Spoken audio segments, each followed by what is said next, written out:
नमस्कार, मेरा नाम है दर्पण श्रीवास्तव और आप मेरे साथ जुड़ चुके हैं आपके अपने चैनल फिल्मी फिल्मोनिया में। चलिए आज के मुद्दे पर बात करते हैं भाई, आपके सवाल और मेरे जवाब। अब बाकी जो बच्चे देख रहे हैं उनको भी ये बातें समझ में आएंगी, क्योंकि आप सवाल पूछेंगे तो भाई मैं उसके जवाब दे पाऊंगा। तो पूछा करो यार कमेंट्स में, मतलब सवाल पूछा करो।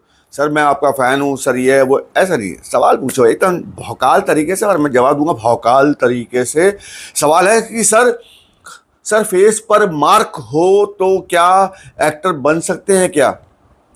कहने का मतलब है ये बच्ची पूछ रही है कि सर अगर चेहरे पे कोई निशान हो, मतलब कट का निशान हो, यहाँ कट का निशान हो, यहाँ कट का निशान हो, माथे पे कट का निशान हो, मतलब कुछ भी कट का निशान हो, कोई भी मार्क हो, हैं तो एक्टिंग मतलब एक्टर बनने में कोई परेशानी आएगी क्या?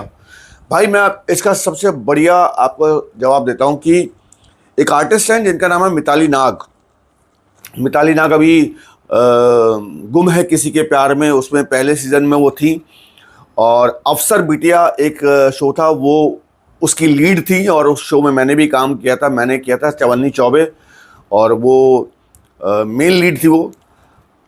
उनके चेहरे पर बहुत बड़ा निशान है, आई थिंक मेरे हिसाब से माथे पे निशान, बहुत बड़ा निशान है। और अगर वो मेकअप नहीं करते हैं तो वो दिखाई देता, बाकायदा दिखाई देता है। लेकिन कमाल है भाई, मतलब मेकअप का कमाल देखो, कोई मार्क नज़र नहीं आता, कोई निशान नज़र नहीं आता उनका।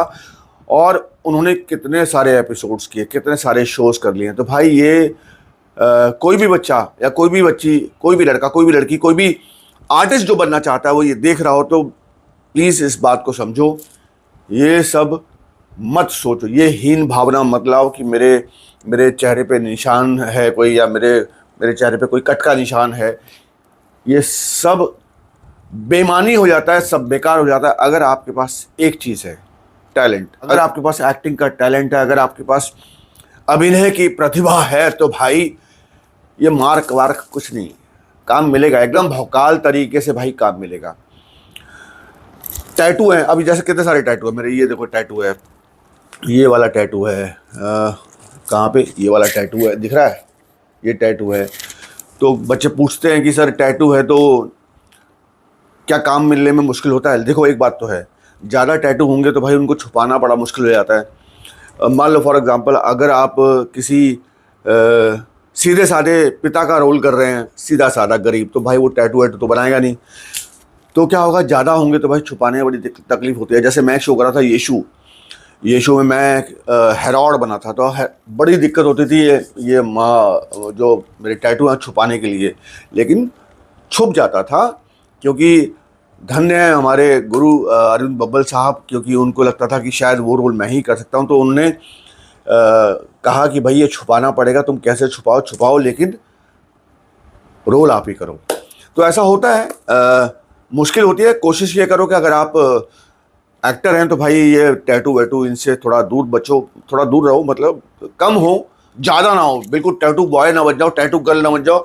दिक्कतें तो आती है भाई, है ना, छुपाना पड़ेगा, तकलीफ होगी बार बार। अगर मान लो कोई सीन कर रहे हो और मेकअप छुप गया, मतलब मेकअप हट गया, फिर वापस उसको मेकअप करना पड़ेगा, तो तकलीफ़ें बढ़ जाती हैं।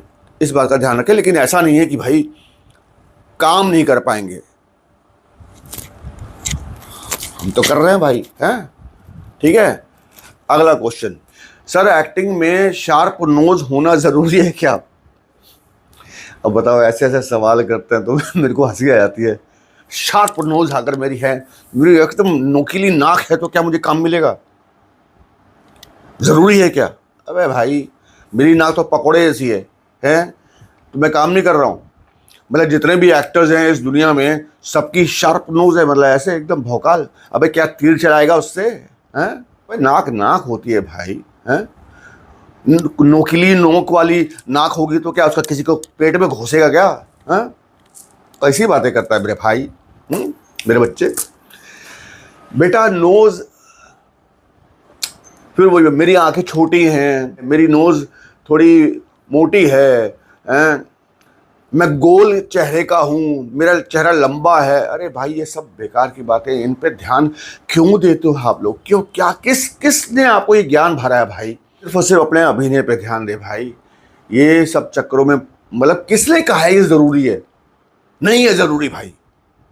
तेरी नाक मोटी है चलेगा, कोई दिक्कत नहीं है। टैलेंट है एक्टिंग का, है अभिनय जानते हो, समझते हो, चलेगा। मोटी नोज भी चलेगी, ठीक है।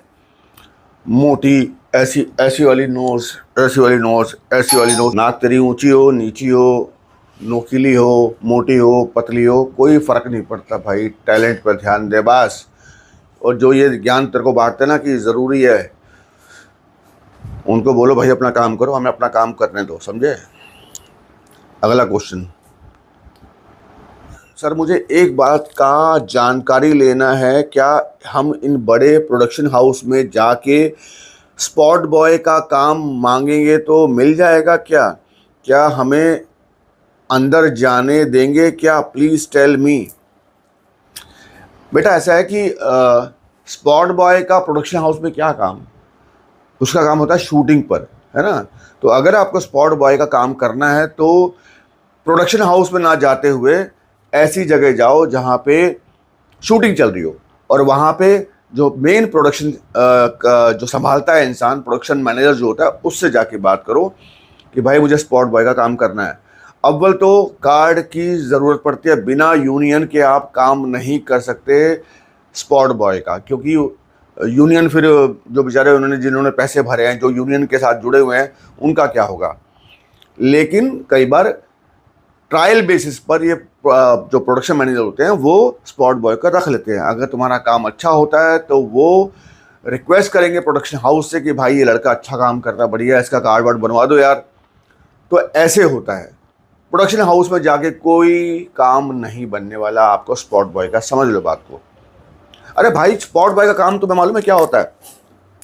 स्पॉट बॉय का काम होता है कि शूटिंग पर चाय पिलाना, आर्टिस्ट है उनका ख्याल रखना, छोटे मोटे काम कर देना, है ना। लंच में जो खाना होता है वो सबको बांटना, फिर जो बर्तन होते हैं वो सब धोने, ये सारे काम होते हैं। जब शूटिंग शुरू होती है उससे पहले पहुंचना पड़ता है। शूटिंग के बाद वो सारा सामान लोड करवाना, क्योंकि जो शूटिंग पे लगा था, फिर उसको जाके गोडाउन में रखना, ये सारे काम होते हैं। तो आसान नहीं है, स्पॉट बॉय बनना आसान नहीं है भाई, है ना। बहुत काम होता है, और सबको सलाम है जो स्पॉट बॉय होते हैं भाई, उन सबको सलाम है, बहुत काम करते हैं। स्पॉट दादा, हम तो स्पॉट बॉय भी नहीं बोलते, हम उनको स्पॉट दादा बोलते हैं। वो स्पॉट पे रेडी रहते हैं। स्पॉट बॉय का मतलब स्पॉट पे रेडी, मतलब आवाज़ मारो बंदा सामने। हाँ सर, बोलिए क्या सर? दादा पानी पिला दो। यस सर, गया फट से पानी। स्पॉट दादा सामने खड़ा है। अरे दादा वो मुझे ऑटो मंगा दो ना, मुझे जाना है, आज मेरी गाड़ी ख़राब होगी। जी सर, सारे काम करेगा। तो समझ जाओ भाई, आसान नहीं है। जो करते हैं उनको सलाम है भाई, समझे। समझा दिया कहाँ जाना है ना। अगले क्वेश्चन में चलते हैं। सर पीजी शेयरिंग का क्या होता है? भाई पीजी मतलब पेइंग गेस्ट। एक इंसान ने अपना घर लिया हुआ है, अब वो वहाँ पे आपको रहने की जगह दे रहा है, और जगह दे रहा है जो वो उसका पैसा वसूल करेगा। अब वो 4,000 वसूल करे, 5 वसूल करे, 10 वसूल करे, 20 वसूल करे, जैसा उसका घर होगा वैसे वो उस हिसाब से आपसे पैसे लेगा। पीजी सिस्टम जो मुंबई में होता है, तो लोग क्या करते हैं, बड़ा घर है उनका मान लो, या छोटा घर है, जैसा भी घर है, अब उसमें पीजी ले लिए, पीजी रख लिए, मतलब पेइंग गेस्ट रख लिए 4 लड़के। तो सबसे 5-5, 6-6 हज़ार रुपये लिया। 4 लड़के हैं तो 6,000 रुपये के हिसाब से लगा लो, 24,000 रुपये उसका हो गया। तो ये बिज़नेस है, ये धंधा है जो मुंबई में बहुत ज़्यादा चलता है। मैंने बहुत कम बाहर देखा है, हाँ, लेकिन दिल्ली, मुंबई, कलकत्ता, जयपुर, इस जगह ज़्यादा होता है, लेकिन मुंबई में सबसे ज़्यादा होता है, क्योंकि यहाँ पता नहीं कहाँ कहाँ से लोग सॉरी काम करने आते हैं। अब वो घर तो ले नहीं सकते, घर लेने में दिक्कत होगी भाई, करोड़ों रुपए का घर मिलता है, सस्ता घर भी लाखों में आता है। तो वो पीजी रहते हैं, जब तक नौकरी है, जब तक काम कर रहे हैं तब तक पीजी रहेंगे। काम कर रहे हैं, अपने घर जाना है, बस निकल जाओ। बहुत सारे आर्टिस्ट जब मुंबई में पहली बार आते हैं तो वो पीजी ही रहते हैं, पेइंग गेस्ट रहते हैं, और जब वो कमाना सीख जाते हैं, जब कमाने लग जाते हैं, तब वो अपने जाके घर लेते हैं, या अपना किराए पे घर लेते हैं अकेले। स्टार्टिंग में तो भाई जितने भी मैंने देखे हैं वो पीजी में ही रहना पसंद करते हैं। रीज़न सस्ता पड़ता है, 5-6 हज़ार का स्ट्रगलर्स को रूम मिल जाता है। मैंने बताया है कि पहले बताया, वैसे फिर बता रहा हूँ कि नायगांव, मुंबई में वर्सोवा, एकता नगर, मोतीलाल नगर, चार बंगला भाड़ा, ये सारे एरियाज़ हैं जहाँ पे पीजी बहुत बहुत ज़्यादा होते हैं। सर मेरे पास स्टोरी है, बट ओ बंगाली में क्या कोई हिंदी प्रोडक्शन लेंगे या लैंग्वेज एक 12 बात होगा? कहने का मतलब है भाई का, मैंने पढ़ के बता दिया। इनका कहना है कि मेरी कहानी है बंगाली में है, तो कोई हिंदी प्रोडक्शन हाउस उसको लेगा क्या, या परेशानी आएगी क्योंकि वो बंगाली में है? तो भाई ऐसा है, अगर वो बंगाली में है तो किसी ऐसे राइटर को पकड़ो जो वो उसको हिंदी में लिख दे, हिंदी में ट्रांसलेट कर दे।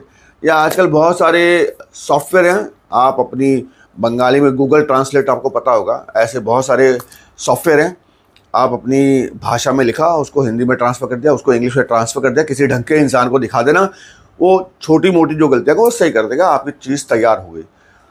फिर आप जाके किसी को दिखा सकते हैं, समझा सकते हैं, बता सकते हैं कि भाई ये मेरी कहानी है। अगर आपको बंगाली ही आती है और आपको हिंदी बोलना नहीं आती, तो हिंदी में ऐसे बहुत सारे स्टोरी नरेटर मिल जाएंगे, स्टोरी नरेशन करने के वो पैसे लेंगे थोड़े बहुत, वो आपकी कहानी किसी प्रोड्यूसर को सुना देंगे जो आपका प्रोड्यूसर आपने चुना होगा। तो यार ऐसे सवाल पूछा करो, बड़ा मज़ा आता है, मुझे भी कुछ करने का मौका मिलता है, मतलब मुझे भी एक तरह से मोटिवेशन मिलता है, और आप सब तो मेरे साथ हैं ही जुड़े हुए। बहुत बहुत प्यार। आज हो गई तारीख भाई, मतलब 5-6 दिन बचे हैं, 18 मार्च से जो क्लास है वो शुरू होने वाली है। बच्चे बहुत ही एक्साइटेड हैं कि भैया क्या करना है, एकदम भौकाल तरीके से काम करना है, और दुआ दीजिए उन बच्चों को। अभी भी दिन बाकी हैं, जिसको ज्वाइन करना है वो ज्वाइन कर सकता है, बाकी तो रबर रखा एकदम। गणपति बाप्पा मोरिया, बजरंग बली की जय।